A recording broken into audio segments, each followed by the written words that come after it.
Hai, Assalamualaikum dan salam sejahtera. Nama saya Muhammad Fazli Zilikram bin Fazli Zaham. Saya berumur 19 tahun dan berasal dari Pulau Pinang. Saya merupakan pelajar lepasan SPM dari Sekolah Menengah Kebangsaan Teluk Kumbar dengan pencapaian 4A dalam Sijil Pelajaran Malaysia SPM 2021. Dengan minat dan cita-cita yang tinggi dalam bidang kejuruteraan, saya telah melanjutkan pelajaran dalam jurusan Asas Kejuruteraan di Kolej Matrikulasi Kejuruteraan Kedah selama 1 tahun. Oleh kerana minat saya ke arah kejuruteraan, maka saya telah mencapai keputusan yang memberangsangkan iaitu CGPA 4.0 dalam peperiksaan semester program matrikulasi tahun 2022-2023. Selain daripada menumpukan perhatian dalam bidang akademik, saya juga telah menyertai pelbagai acara yang dianjurkan oleh pihak matrikulasi bagi mencapai markah kokurikulum 10%. Antaranya pertandingan inovasi STEM low cost peringkat kebangsaan tahun 2022 dan juga pertandingan catur kemerdekaan tahun 2022. Jadi, mari kita ke topik yang seterusnya. Apa yang boleh saya katakan pada diri saya dalam 3 perkara, iaitu saya seorang yang boleh memimpin tugasan. Buktinya, saya telah memegang jawatan sebagai pengawas sekolah selama 4 tahun dan juga penolong ketua pengawas sekolah menengah. Selain itu, saya juga seorang yang berkeyakinan tinggi. Buktinya, saya telah merangkul juara dalam program Convention Tunas Niaga Peringkat Nasional tahun 2020.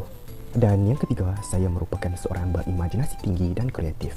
Buktinya, saya telah memenangi pertandingan inovasi STEM Low Cost Peringkat Kebangsaan pada tahun 2022.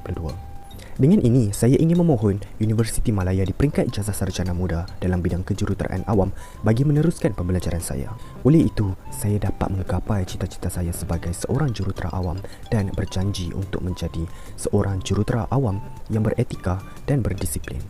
Saya percaya bahawa saya dapat menyambung pelajaran saya dengan penuh dedikasi kerana saya difahamkan bahawa Universiti Malaya merupakan antara universiti terbaik Malaysia, malahan terbaik dunia. Jadi, saya berhasrat melangkah kaki bagi mengharungi cabaran dengan memohon Universiti Malaya sebagai pilihan nombor 1 saya. Tambahan pula, saya berkemahiran dalam 2 bidang bahasa, iaitu Bahasa Melayu dan Bahasa Inggeris.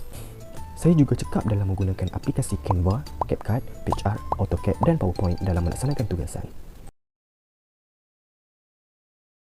Dalam niti arus kemodenan ini, angka kes pembuangan bayi di negara kita semakin hari semakin parah kerana perbuatan yang tidak bermoral daripada sesetengah pihak yang tidak bertanggungjawab. Apakah itu pembuangan bayi? Menurut Kamus Dewan edisi keempat, pembuangan bayi merujuk kepada perbuatan mencampakkan atau menghapuskan anak kecil yang tidak berdosa ke merata-rata tempat tanpa ada sifat berperi kemanusiaan. Oleh itu, masyarakat haruslah dididik untuk menanganinya agar kes pembuangan bayi ini dapat dibendung.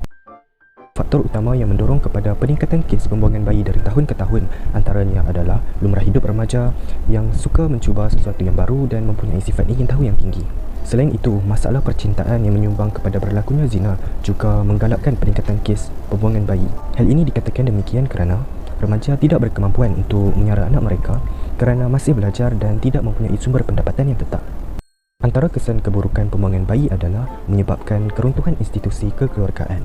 Hal ini dikatakan demikian kerana ibu bapa remaja yang terlibat dengan perbuatan yang tidak bermoral ini bergaduh dan menyalahkan sesama sendiri kerana menganggap tidak pandai mendidik dan memelihara anak mereka. Apabila institusi sesebuah keluarga itu runtuh, keharmonian dalam sesebuah keluarga itu juga turut terkena tempiasnya. Berikut merupakan statistik kes pembuangan bayi di setiap negeri dari tahun 2014 hingga 2018. Negeri-negeri yang mencatat peratusan paling tinggi ialah negeri Selangor, iaitu 23.4%, diikuti dengan Kuala Lumpur 10.7% dan Johor 10.7%. Manakala negeri yang mencatatkan peratusan yang rendah ialah negeri Terengganu sebanyak 2.1%, diikuti Melaka 2.3% dan Pulau Pinang 4.2%. Graf kes pembuangan bayi dari tahun 2014 hingga 2018 menunjukkan peningkatan kes dari masa ke masa.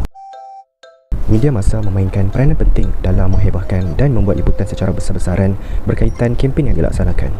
Ini penting kerana aplikasi media massa seperti TikTok, Facebook dan Instagram mempunyai bilangan jumlah pengguna yang luas.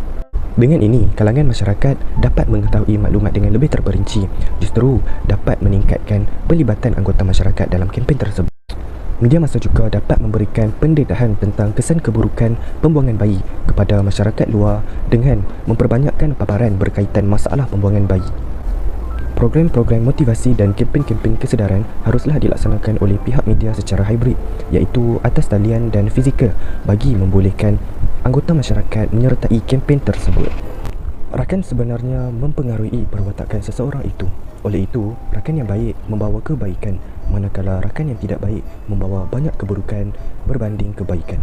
Contohnya, kita haruslah memberikan perhatian terhadap rakan sekeliling kita agar dapat membantu mereka dengan segera. Sebagai seorang rakan yang bertanggungjawab, kita haruslah menghalang dan memberi nasihat kepada rakan-rakan kita yang terpesong agar dapat membuat perubahan ke arah yang lebih baik.